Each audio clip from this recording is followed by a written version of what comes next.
Well, we're seeing a very quiet Atlantic basin for a variety of reasons. And, normally in early August, it's quiet.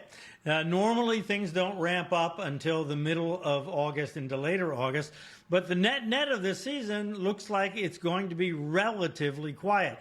You see their forecast in April was 13 and then down to 9. But that doesn't really mean a difference in the idea of what is going to happen this season, because the idea was that El Nino was going to keep the numbers lower. That's why they went with 13, but the confidence wasn't there. Now the confidence is very high that we're going to have a very strong El Nino, and strong El Ninos just lower the amount of activity in the Atlantic. All right, so here's the whole question. It comes down to how warm is this box going to be? How long is the ocean, warm is the ocean going to be here south of Hawaii in that box? And here's the thing, is that box is just a symptom of this overall pattern in the ocean and the atmosphere all around the world. It's just a convenient place to measure what's going on with this weather pattern. When that box is warm, all kinds of other things happen, including the Atlantic gets suppressed. We also have drought conditions in various parts of the world. We have enhanced rain in other parts. We have unusual temperatures in other parts, all related to a certain pattern that takes over that we call El Nino. So this is just a convenient place for us to measure it. And indeed, the water here is getting very, very warm, and the computers that forecast this kind of thing are forecasting up here in this very warm category right in here. So that's going to mean, if that really happens, that's going to mean that these things are very likely to occur all around the world, the things that happen with strong El Ninos, including the suppression of storm activity. If you notice, it's up in this 3-degree range here. I didn't draw that very well, but you can see it's near the 3. Well, anything over a 2 is a so-called super El Nino, or technically the right term is very strong, and that means that these effects are essentially always significant around the world.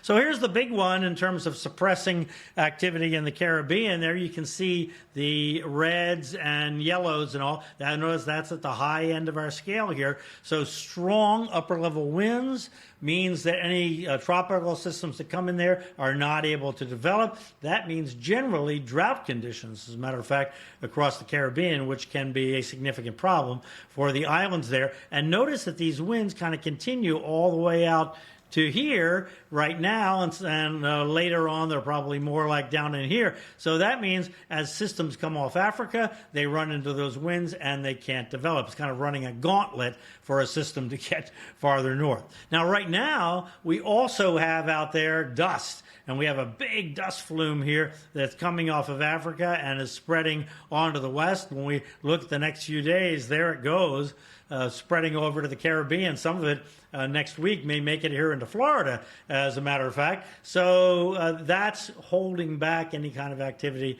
right now. And we have the water temperatures out here. The water in this area where we get the biggest storms to develop is about average, or maybe a little bit above average. But the thing is, the last time we had an El Nino, the water was so warm in the Atlantic that it counteracted those effects. Now the water is not going to be a big factor, at least that's the thinking as we look at it right now. Although look to the north up here, notice up in here, the water is plenty warm. It's actually warmer than normal. It's just in this development area, main development area, that it's not. So when we add all this up and we look forward in the hurricane season, the hostile upper-level winds from El Nino are going to be with us. But the Sahara dust is not, and the water temperatures are not going to enhance anything. So, Steve, that's where we are. We're looking for a suppressed hurricane season here moving forward, and I think that's very, very likely. That's why you're seeing these very low numbers. And remember, we've already had 2. So the idea is 7 more this season, but I hasten to add that just because we have 7, that would be like 1992. Hurricane Andrew was one of those 7, and even the lower numbers sometimes generate a very important hurricane. Yeah, that's something you went through, of course. I did too, as family in South Florida, in West Palm Beach through Hurricane Andrew, but something I know you are always very particular about, talking and saying it only takes one storm, right? And so why we're going to be watching this closely in the months ahead as the season, of course, there's a long ways to go. Fox Weather Hurricane Specialist Bryan Norcross, thank you for all that insight here tonight on Fox Weather. By the way, we want to hear from you at home. Submit your questions about the 2026 hurricane season. You see that QR code. You can scan it. Brian's going to be talking with Phil Klotzbach of CSU tomorrow. He's going to be on social media answering your questions about anything you have in regards to the 2026 Atlantic hurricane season. There's a lot to unpack, of course.